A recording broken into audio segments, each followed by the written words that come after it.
Assalamualaikum warahmatullahi wabarakatuh. Gimana kabarnya teman-teman? Semoga kalian semua selalu sehat dan selalu ada dalam lindungan Allah Subhanahu wa taala. Amin ya robbal alamin. Pada kesempatan kali ini, saya Tiara Eka Lusfianti dari kelas B semester 4 Prodi Pendidikan Agama Islam ingin berbagi pengetahuan. Apa yang akan kita bahas di hari ini? Pada hari ini, kita akan membahas tentang sikap hormat dan taat kepada orang tua juga guru akan menuaikan keberkahan. Sebelum kita membahas tentang sikap hormat dan taat kepada orang tua dan juga guru, alangkah baiknya kita mengetahui pengertian dari kata hormat. Pengertian hormat dalam Kamus Besar Bahasa Indonesia, hormat adalah menghargai, takzim, hikmat, dan sopan. Jadi, hormat adalah suatu sikap sopan yang ditunjukkan kepada orang yang lebih tua. Sikap hormat merupakan nilai dan norma dalam masyarakat, karena nilai adalah suatu perangkat keyakinan atau perasaan yang diyakini sebagai suatu identitas yang memberikan corak khusus pada pola pemikiran, perasaan, keterikatan, maupun perilaku. Sedangkan norma adalah pelaksana dari nilai tersebut. Oleh sebab itu, budaya hormat merupakan bagian dari nilai dan norma. Selanjutnya pengertian kata taat. Kata taat berasal dari bahasa Arab yang memiliki makna menuruti atau mengikuti. Secara istilah, taat berarti mengikuti dan menuruti keinginan atau perintah dari luar diri kita. Dengan kata lain, taat artinya tunduk, patuh saat kita mendapat perintah atau larangan untuk dihindari. Selain itu, ada 3 makna taat kepada Allah Subhanahu wa taala, yaitu yang pertama, taat bermakna patuh, yang kedua, taat bermakna penurut, dan yang ketiga, taat bermakna tunduk. Yang pertama, ada taat bermakna patuh. Taat bermakna patuh adalah mematuhi perintah Allah Subhanahu wa taala dan menjauhi larangannya. Perintah-perintah Allah contohnya melaksanakan sholat, puasa, dan menunaikan zakat. Sementara itu, yang dilarang Allah Subhanahu wa taala seperti minum-minuman yang memabukkan, meninggalkan sholat fardu, berjudi, dan mengambil hak orang lain. Selain itu, contoh taat yang bermakna patuh adalah melaksanakan nasihat yang diberi orang tua karena seseorang itu patuh pada orang tua. Yang kedua, ada taat bermakna penurut. Taat bermakna penurut adalah menuruti semua aturan yang bersumber dari ajaran Islam.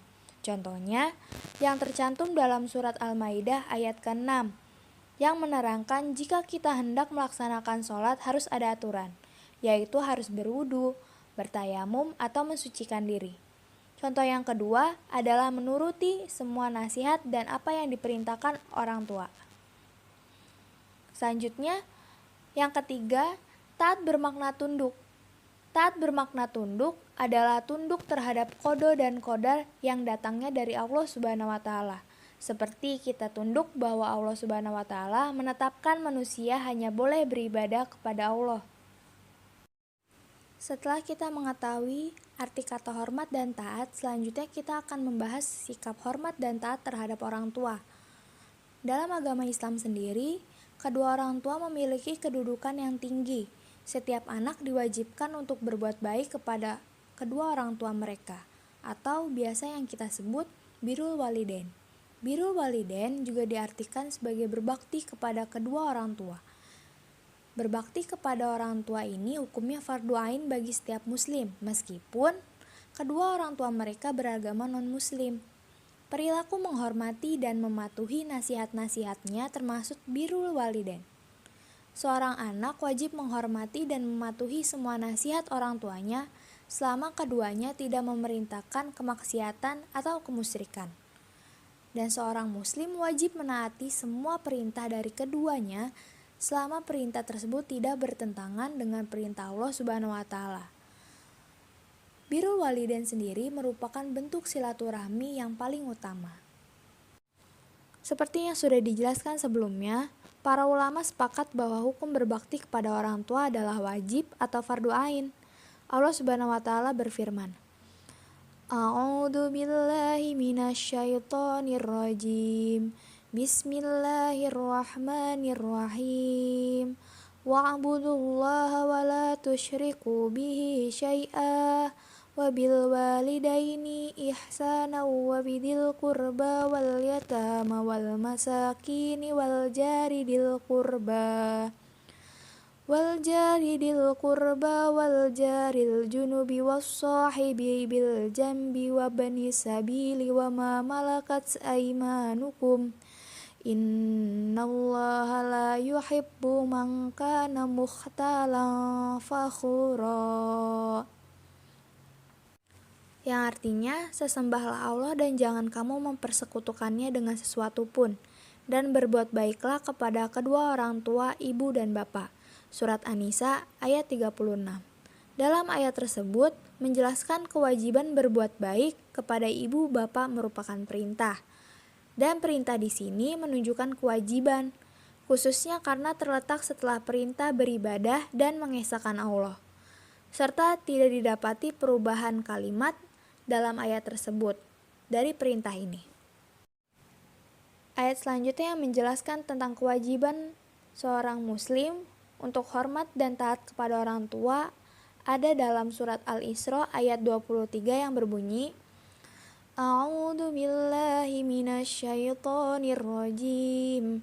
Bismillahirrahmanirrahim. Wa qada rabbuka alla ta'budu illa iyyahu wa bil walidaini ihsana. Imma yablughanna indakal kibara ahaduhuma aw kilahuma fala taqul lahuma uffin wala tanharhuma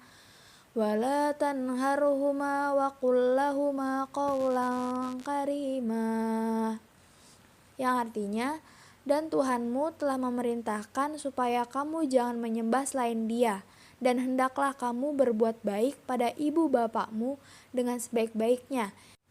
Jika salah seorang di antara keduanya atau kedua-duanya sampai berumur lanjut dalam pemeliharaanmu, maka sekali-kali janganlah kamu mengatakan kepada keduanya perkataan dan janganlah kamu membentak mereka dan ucapkanlah kepada mereka perkataan yang mulia. Surat Al-Isra ayat 23. Selanjutnya, hak-hak yang wajib dilaksanakan ketika orang tua masih hidup. Yang pertama, menaati mereka selama tidak mendurhakai mereka. Yang kedua, berbakti dan merendahkan diri di hadapan kedua orang tua. Yang ketiga, berbicara dengan lembut di hadapan mereka. Yang keempat, memenuhi sumpah kedua orang tua. Yang kelima, membuat mereka ridho dengan berbuat baik kepada orang-orang yang dicintai mereka. Yang keenam, mendahulukan berbakti kepada ibu, kemudian ayah. Yang ketujuh, tidak mencela orang tua atau tidak menyebabkan mereka dicela orang lain. Selain itu, adapun hak-hak yang wajib dilaksanakan ketika orang tua sudah meninggal. Yang pertama, mensolati keduanya dan menguburkannya. Yang kedua, beristighfar untuk memohon ampun atas dosa kedua orang tua. Yang ketiga, menunaikan janji kedua orang tua. Yang keempat, menyambung tali silaturahmi dengan kerabat ibu dan ayah. Yang kelima, memuliakan teman kedua orang tua. Yang keenam, selalu mendoakan orang tua. Apabila kita mempunyai sikap hormat dan taat kepada orang tua, kita akan mendapatkan hikmah sebagai berikut. Yang pertama, berbakti kepada kedua orang tua merupakan amalan yang paling utama. Yang kedua, berbakti kepada orang tua dapat memasukkan kita ke jannah atau surga oleh Allah Subhanahu wa taala. Yang ketiga, apabila kedua orang tua kita ridho atas apa yang kita perbuat, Allah Subhanahu wa taala pun ridho. Yang keempat, berbakti kepada orang tua dapat menghilangkan kesulitan yang sedang dialami, yaitu dengan cara bertawasul dengan amal soleh tersebut. Yang kelima, berbakti kepada kedua orang tua akan diluaskan rezeki dan dipanjangkan umur. Namun sebaliknya, apabila kita tidak menghormati dan taat kepada orang tua, kita akan mendapatkan dampak sebagai berikut. Yang pertama, haram mencium bau surga dan haram masuk ke surga. Yang kedua, dimurkai oleh Allah Subhanahu wa taala dan dosanya tidak akan diampuni oleh Allah. Yang ketiga, tidak dianggap masuk golongan umat Nabi Muhammad SAW. Yang keempat, mendapat gelar kafir, nauzubillah. Yang kelima, Allah akan memberikan azab di dunia serta di akhirat. Yang keenam, membatalkan semua amal ibadahnya. Yang ketujuh, terputusnya rezeki dan termasuk ke dalam orang mendapat kerugian besar. Pembahasan yang kedua adalah hormat dan taat kepada guru. Guru adalah pendidik atau pengajar pada pendidikan formal. Guru adalah orang tua kedua, yaitu orang yang mendidik dan mentransfer ilmu pengetahuan agar murid-muridnya dapat menjadi lebih baik. Menghormati dan mematuhi perintah para guru adalah wajib selama perintah tersebut tidak bertentangan dengan agama. Islam menempatkan guru pada posisi mulia. Mereka adalah orang tua kita setelah orang tua kandung. Oleh karena itu, kita harus menghormati dan mematuhinya sebagaimana yang kita lakukan terhadap orang tua kita. Hormat dan patuh terhadap guru sangat ditekankan oleh Islam. Setinggi apapun pangkat dan kedudukan seseorang, dia berhutang budi kepada guru. Berikut cara-cara menghormati dan mematuhi guru. 1. Mendengarkan dan menyimak dengan baik semua perkataan-perkataan guru saat menjelaskan di depan kelas. Yang kedua, menyapa dan mengucapkan salam ketika bertemu dan memandang guru dengan penuh rasa hormat atau takzim.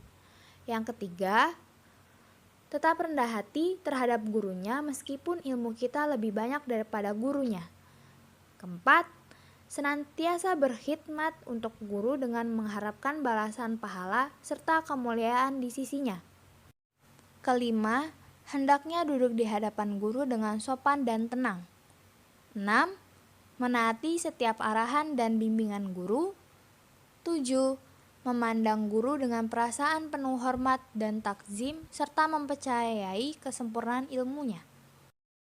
Selanjutnya, hikmah-hikmah dari bersikap hormat dan patuh terhadap guru.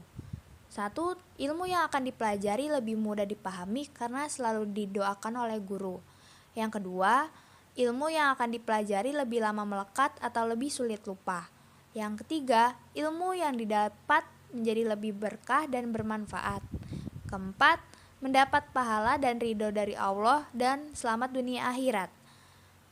Kelima, guru lebih mudah memberikan ilmu dan lebih ikhlas dalam mengajar.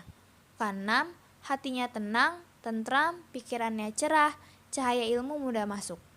Ketujuh, derajatnya diangkat oleh Allah Subhanahu wa taala dan mendapat nur ilahi jauh dari maksiat, rajin beribadah, dan beramal soleh. Yang terakhir, masa depannya jauh dari masa depan yang suram. Adapun bahaya atau dampak akibat kita tidak menghormati dan taat kepada guru. 1. Akan hilang keberkahan ilmunya. 2. Akan sempit rezekinya. 3. Akan mati dalam keadaan tak beriman. Keempat, mendapatkan hukuman dari guru. Kelima, dikeluarkan dari sekolah. Keenam, dicap sebagai siswa kurang sopan. 7. Dijauhi teman-teman. Berikutnya adalah kesimpulan. Hormat berarti menghargai, takzim, dan khidmat kepada orang lain, baik orang tua, guru, sesama anggota keluarga. Dalam hubungan dengan orang tua, perilaku hormat ditunjukkan dengan berbakti kepada orang tua. Berbakti merupakan kewajiban anak kepada orang tuanya. Perilaku hormat dan patuh kepada orang lain sangat baik dilakukan oleh seorang muslim. Oleh karena itu, perilaku hormat dan patuh ini harus diterapkan kepada siapa saja. Berikut adalah contoh perilaku hormat dan patuh kepada orang tua, guru, dan anggota keluarga. Taat dan berbakti kepada kedua orang tua adalah sikap dan perbuatan yang terpuji. Sebagaimana yang telah dijelaskan bahwa Allah Subhanahu wa taala memerintahkan kepada umat manusia untuk menghormati orang tuanya. Dalil-dalil tentang perintah Allah tersebut tertulis pada Al-Quran Surah Al-Isra ayat 23. Mungkin sekian pemaparan materi dari saya. Kurang lebihnya mohon dimaafkan. Ihdinas siratal mustaqim. Wallahu muwaffiq ila aqwamit thoriq. Assalamualaikum warahmatullahi wabarakatuh.